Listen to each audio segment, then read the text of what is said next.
despite the stats.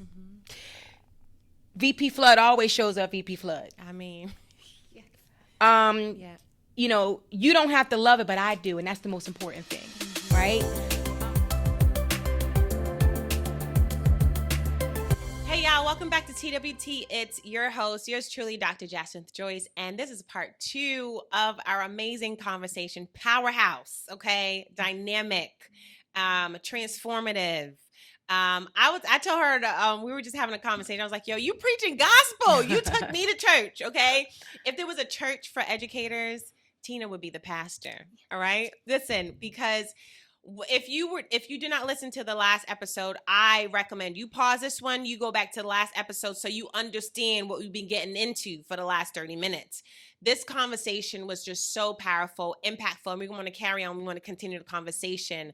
So again, here at TWT Pod, we empower educators through our dynamic conversations. We restore the dignity of our profession through challenging the status quo. We're not normal. We're not doing anything mediocre. We do exceptional, integral, and above and beyond. And then we debunk myths with the help of our guests, past and present, and future teachers. And we have a former classroom teacher, but present educator, VP Flood, who I affectionately call VP. And we're going to carry on the conversation. But this time we want to talk about she's a woman of color in leadership, and just hearing her journey, again, pause this one, go back, hear her dynamic story, just her journey to where she is now. And it's just really, it's just lends itself to just the power of believing and the power of knowing that you were created to pour into students, not just teach the content. It's not about the contract, it's about the contact. Mm-hmm. And so I definitely want to frame this conversation with this stat. So of course, you know, I did my dissertation work around education and superintendents and women in leadership. And so women are seemingly well represented in the teaching profession, but their presence in education remained incompatible or imbalanced with their career advancement in educational leadership positions, according to CLUE 2022. Although women make up 76% of public school teachers, women are still underrepresented in leadership positions beyond the classroom. A national study by Christie et al. 2007 confirms that, quote, we live in a society where the current makeup of the school board prefers a male superintendent over a female. Males are still perceived as the ideal CEO. And so with that, I definitely want to lean into the conversation around the disparities of women dominating the classroom front, white, female, but female nonetheless. And the higher we go in leadership, we tend to see, not in Plainfield, we're definitely blessed that we do see a balance, if not women leading the charge, but on a whole, collectively, on a national level in education, the higher you go, you see more male, white male dominated. So for example, superintendents in New Jersey, we have about 680 superintendents statewide. When we look at the women of color, it's about 27, 28, no more than 30 when I did this study last year. When we look at white female, it's about 120, 130 at most. So there is still a huge disparity with women attaining these key leadership positions, although research shows that we are overqualified and hold higher degrees than our male counterparts, but yet we're still underrepresented when we get to key leadership positions. So that's what I really want to lean into today is how you move as a woman of color, support from your partner, because you wouldn't be where you are if, you know, on your personal end, your community, your accountability, your support system is not where it is. But then also how you aim to really lead the charge and impact in the space that you're in as a woman of color in leadership. So I know I said a lot, but I want to talk about first and foremost, your experience with leadership. Why leadership, moving out of the classroom to now leadership, because that's where we ended off in that last episode. And then we'll lead into the further conversation. I think my transition into leadership was me wanting to show teachers that their profession was still fun. Their profession was still necessary. Their profession was still validated, appreciated, right? And I was seeing and hearing too many conversations. So let me just let you know, a lot of the things that affect me have not happened to me. Explain. They've happened to people, or I hear conversations, Very true. and that inspires me to make a difference, right? Every Saturday morning, of course, I'm not there today. I wake up and I listen to the AP Academy, which is spearheaded by awesome Baruti Kafele. And I've listened. I don't know them, but I've listened to a lot of dynamite female leaders. One, Dr. Sheikah Houston, that he has on her show, and I listened to her last week. Not last week, the podcast before last week. And so I'm always self-educating and trying to figure all this out, right? And not trying to figure out, but figure out how to lead despite what people may say we can't do, what people try to block us from, right? So when I decided to go into leadership, I went into leadership because I now wanted to inspire not just students, but I wanted to inspire students, parents, and teachers simultaneously.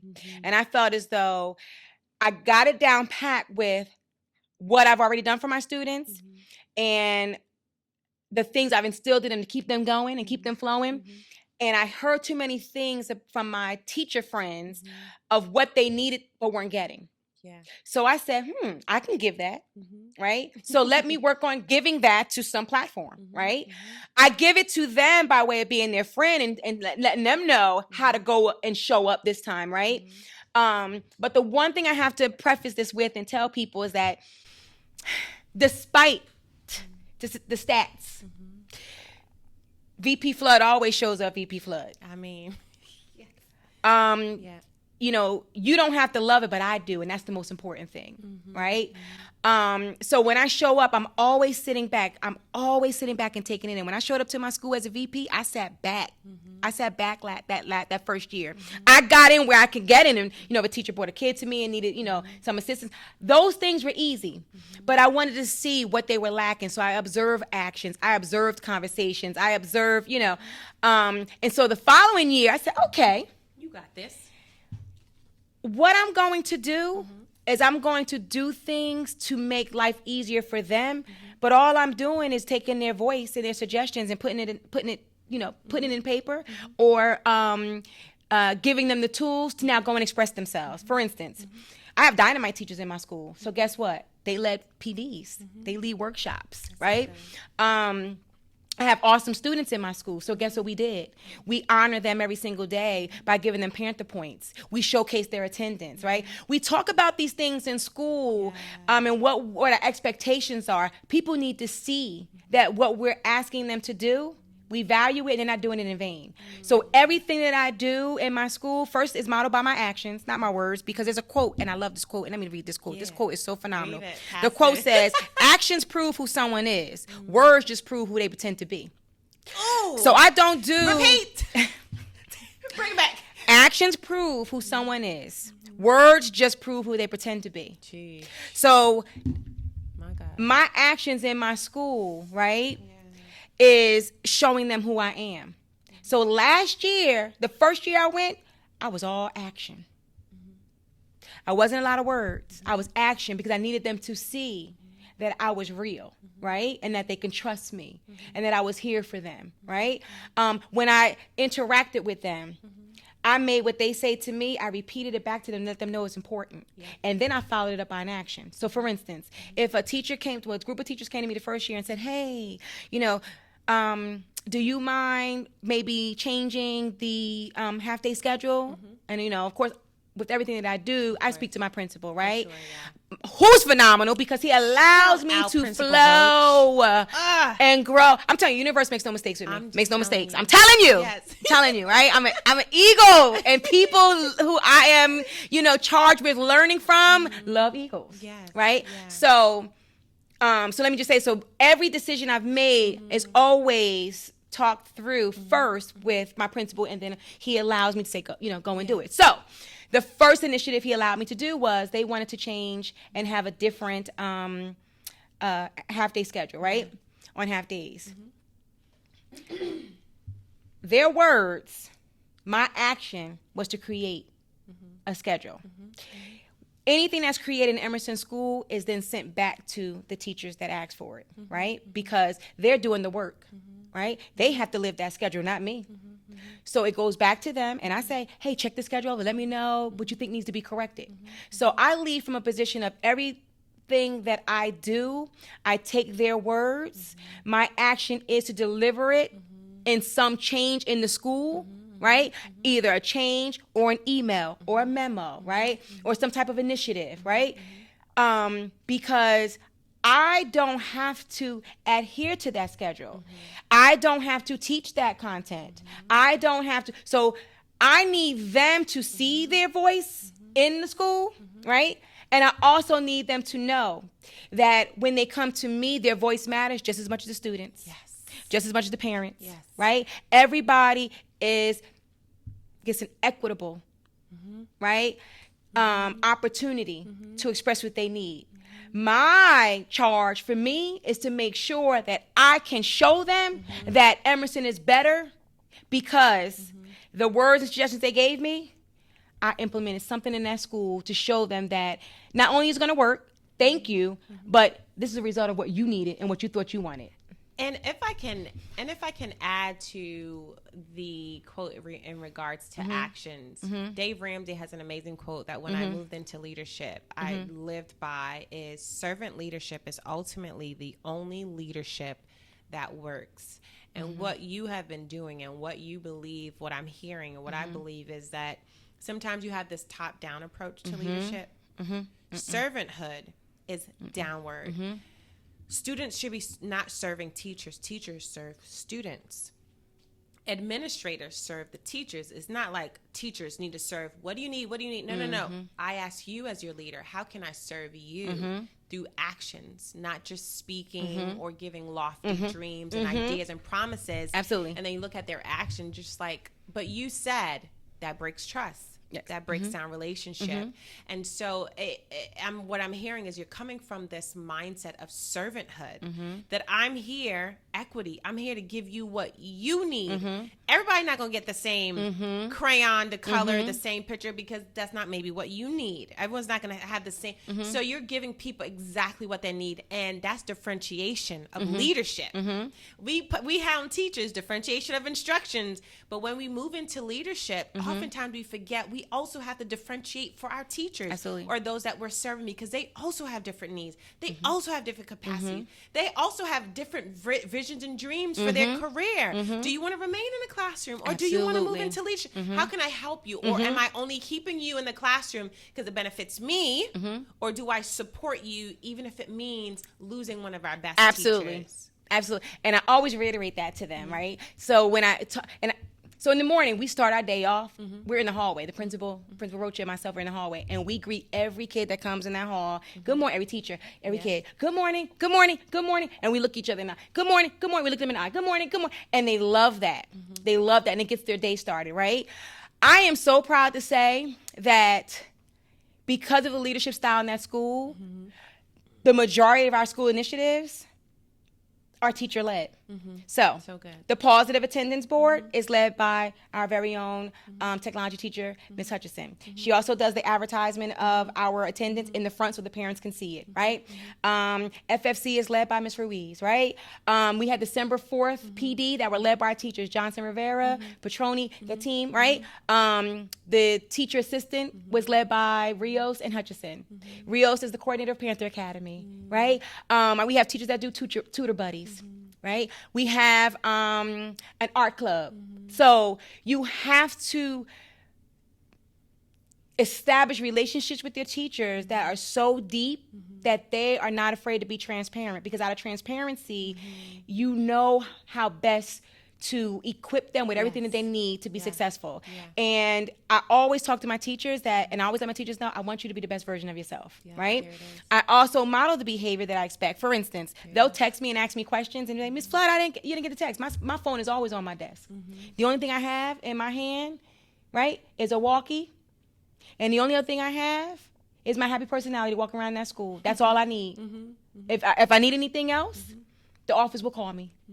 But I can't tell people not to use their phones and I'm on my phone, right? I can't tell people to show up on time and I show up late. So because I love them so much and I want them to believe in what I say, I deliberately every day walk the walk every day. I have an open door policy. My teachers can come and talk to me about anything. But let me tell you something. And they already know, so I can say it on this podcast, right? My teachers are not allowed to come in my office and talk about anything negative. They know it. They have about 2 seconds, and then I stop them. Because I know, even if they don't know, I know that if that's what I allow you to talk about, when you walk out here, you're not gonna be better. I can't help you become better. And you're not gonna be better. So I allow them just to hear it a little bit, and then I say, time out. Come on. Come on. Why do you feel this way? What's going on? Right? But I have them talk to me in a way that is more uplifting, using uplifting words, right? Because when they come out of my office, I need them to go to their classroom and feel better. Not feel like they came in my office and gave me some information and I was not able to help them, right? So I give them and equip them with the tools that I want them to be able to use on their own, because they may not be at my school forever, right? But the tools that I give them, right, that empowers them to let them know everything you need is inside of you, they can take that anywhere. And so I want to even go back to this power and the tools that you have within you, even how you move at your school building. But your hope and your goal is to move higher in leadership. So how do you make sense of you being that light, you having this belief that you have everything within you, that you're there to make or create change? But when we look at the system of education on a whole, it seems in many ways, holistically, that not much has changed when it deals with the representation of leadership. So how do you plan to move in that space where maybe it's male dominated and still show up as Tina, still show up as that powerhouse, and not sometimes feel like you have to quiet down your light because of the space that you're in? How do you navigate that, and how do you move through that in maybe your experiences? And I want you to touch on, how do you choose, or I want to say welcome on your team, the staff members, and the questions you ask? I remember you were sharing that outside of the episode, but I think that's so powerful. But I want to talk about you being a powerhouse. But we know moving in different spaces, sometimes that's not welcomed, or you got to quiet that down because it may be offensive to some. How do you navigate your personality being a leader? So that was loaded. Let me say this. Yeah, tell. First of all, there's always a space for me. I love it. Right? There's always a space for me. Sometimes the spaces that we want to claim are not for us, and we have to understand that. That's so right? Good. So you have to understand that, yes, I may apply for other jobs, and I may not get them, but they're not for me. But what it does for me, it allows me the opportunity to become more in-depth and kept abreast, right, of what is happening in that space that I'm trying to get to. There's always a space for you, right? But there's things that we must do to grow, right? Because the space is there. But spiritually, what I want, I may not be ready for. So I don't internalize when someone tells me, although I know it's evident, I know it's relevant, I know it exists. I don't internalize when someone tells me, even if they tell me with their words, you can't have this job because you're a woman. Because in my mind, I'm saying, I feel so sorry for you. Because I will have a job. Right. That I'm supposed to have as this woman. But what I've learned to do is I don't engage in that dialogue, because I've learned that even in spaces where my personality is too big, if I too small, too small, if I have to be there, I refrain from engaging in conversation with the people, and I'm just there to get what I'm supposed to get. So if I'm in a PD, right, that I'm taking by way of me wanting to self-educate, or by way of me satisfying my standard cert, or by way of maybe the district saying, hey, go to this.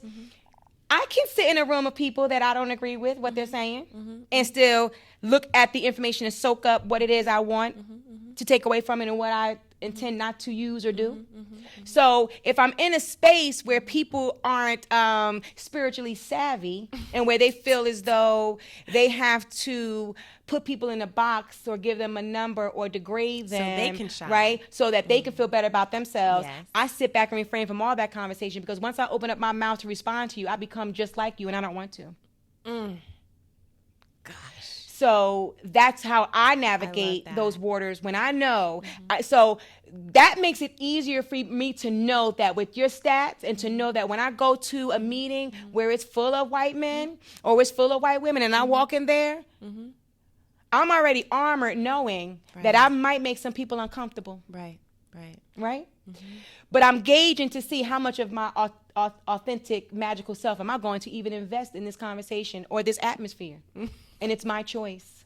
I love it. Now, if they don't get any of me for that entire day and I walk out, I feel sorry for them because they are just that much still stuck in who they were when they first walked in that door because they weren't able to be enriched by what I could add to the conversation. That I feel sorry for who they're leading and I feel sorry for who they're going back to. But I can assure you, I become a better person and a more learned person because I learned from what you guys did and what I saw. That now makes me go back and reflect on how am I going to show up in my space again so I make sure I don't do that, right? Or to make sure that doesn't exist and people don't do that in my building, in my personal space. So that's how I look at all the things that's going on in the world because I'm not going to be affected by people, but I will be effective by what I learn from people. Ooh, Tina, that is so good. And I wanted to add value using stats and the reality and facts to armor us. But that is not our reality and does not have to be. And that we have the power to choose. Listen, our episode, we're almost out of here, Tina. Please come back. I will. And please further this conversation because I do know, please put your comments down. Again, like, share, and subscribe. That is a currency of our podcast. But I definitely know from the comments, what else would you like Tina, VP Flood, to come on and talk about? Because I feel like you just added so much value. One question I want to ask you before we get out of here. Is there a myth about education, about teaching, about leadership that you would like to debunk for us on this episode? What is one thing that you've heard that you would like to debunk? One thing I've heard that I would like to debunk.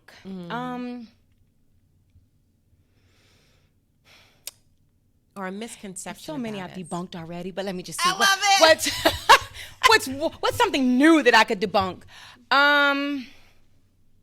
Or maybe one that you've debunked that. I think the one thing I do want to debunk is I think that we have to stop selling when we're trying to attract the best to our districts. We have to stop selling programs and we have to stop selling curriculums and we have to stop as teachers, when we're interviewing, we need to stop asking about, not that it's not something that you need to know, but you can get that once you get the job. But we have to stop asking about what math program do you use, right? What ELA program do you use? And instead we have to start asking questions of, what do you do to keep your teachers inspired, right?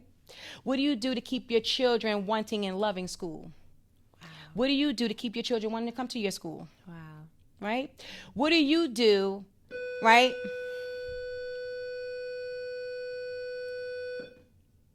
What are you doing that when your teachers and your parents and your students talk about your school, you shine in a great light? And if you can't answer those questions, then you got to go back to drawing board, to the plan.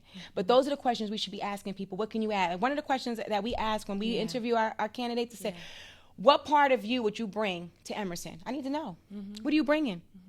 Right? I can tell if it's real and authentic. I can tell, right? What are you bringing? Right? And don't just tell me you're going to bring a dance program. Right? But if you're going to bring dance, I want to bring art, right? I want to bring steps. I want to bring, I want to bring jazz. I want to show, right? I want to, right? So, and why do you want to bring that? So I'm looking to see, why do you want to bring that? Like, I need you to go deep because education now, it's always been a deep thing. It's always been something that you're supposed to go and infuse, like shock the soul, right? With like some type of placebo so that kids know that I don't need you to tell me who I am because I already tell myself every day in the mirror who I am. I don't need you to help me get away from my mother who is on drugs because just because she's on drugs doesn't mean she don't love me as much as your mother who is out there who's making $1 million, who's never in the house with you because she has a job that takes her away for 8 and 10 days. Who is better than who? There is no one that's better than anybody. It's the interpretation of how you see, right? You in this world and what you plan to do based on your circumstances to make you a better place, right? And to then go and spread the goodness to make the world a better place. Right. So don't judge me based on who I am. So I think we need to stop debunking what we think kids need from us based on what we've been told about them. Come on. Right? No kid, when you find out a kid is homeless and living in a shelter, don't feel sorry for them. Empower them. They can open up a shelter of their own, right? Talk to them about some of the things they do in the shelter. We tend to stereotype as educators and think because you are in a 2-parent home and you have a house, oh, they're okay. They're not okay because when they come home, their parents don't talk to them. But that kid that goes to the shelter, their mother reads a book to them every single day. So we need to stop looking at circumstances and thinking that our kids need something more because we have stereotyped and we want to define what we think we should give them. Talk to them. Talk to them. So I want to debunk how we look at our students, and I want to debunk how we interview for jobs, because let me tell you something.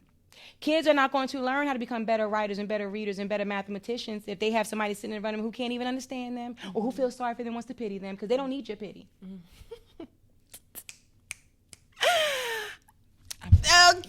On that note, listen, she said it. I don't need to add to it. I just, you definitely gonna have to come back on. An hour is not enough conversation. Our students don't need your pity. They don't. They need your passion. They need your passion. They don't need your pity. And this is what Thrive is all about. Thank you so much, VP Jenious-Flood, for coming on and just literally blessing our lives. And again, you were not created to survive. You were born to thrive. And if you're in a position where you just are showing up to work for a paycheck, if you're just transferring content, if you're just transferring knowledge, consider, are you in the right profession? Because our students need to know that we are a gift to them so that they can be a gift to the world. Y'all, it's Dr. Jasmine Joyce. Until next time.